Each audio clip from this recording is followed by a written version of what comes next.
Harper Perennial and HarperAudio present The 100 Years of Lenni and Margot, a novel by Marianne Cronin, performed by Sheila, Reid and Rebecca Benson.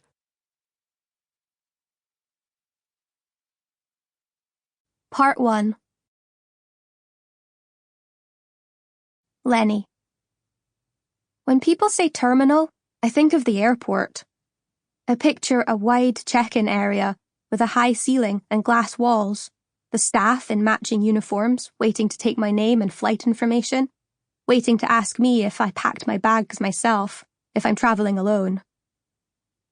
I imagine the blank faces of passengers checking screens, families hugging one another with promises that this won't be the last time, and I picture myself among them, my suitcase wheeling behind me so effortlessly on the highly polished floor that I might be floating as I check the screen for my destination.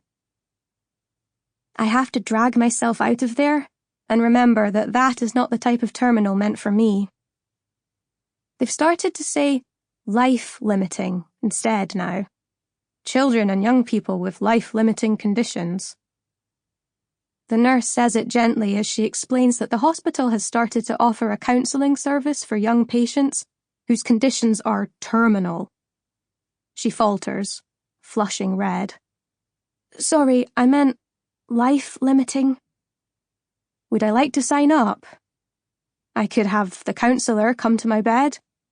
Or I could go to the special counselling room for teenagers. They have a TV in there now. The options seem endless, but the term is not new to me. I have spent many days at the airport. Years. And still, I have not flown away. I pause, watching the upside-down rubber watch pinned to her breast pocket. It swings as she breathes. Would you like me to put your name down? The counsellor, Dawn. She really is lovely. Thank you, but no. I have my own form of therapy going on right now. She frowns and tilts her head to the side. You do? Lenni and the priest. I went to meet God because it's one of the only things I can do here. People say that when you die, it's because God is calling you back to him. So I thought I'd get the introduction over and done with ahead of time.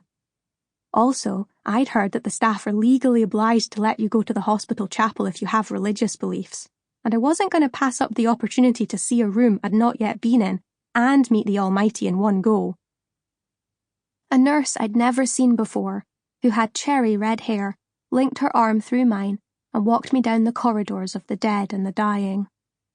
I devoured every new sight, every new smell, every pair of mismatched pajamas that passed me. I suppose you could say that my relationship with God is complicated. As far as I understand it, he's like a cosmic wishing well. I've asked for stuff a couple of times, and some of those times he's come up with the goods. Other times there's been silence. Or, as I have begun to think lately, maybe all the times I thought God was being silent, he was quietly depositing more nonsense into my body, a kind of secret F.U. for daring to challenge him, only to be discovered many years later. Buried treasure for me to find. When we reached the chapel doors, I was unimpressed. I'd expected an elegant Gothic archway, but instead, I came up against a pair of heavy wooden doors with square frosted windows. I wondered why God would need his windows frosted. What's he up to in there? Into the silence behind the doors, the new nurse and I stumbled. Well, he said. Hello. He must have been about 60, wearing a black shirt and trousers and a white dog collar. And he looked like he couldn't have been happier than he was at that moment.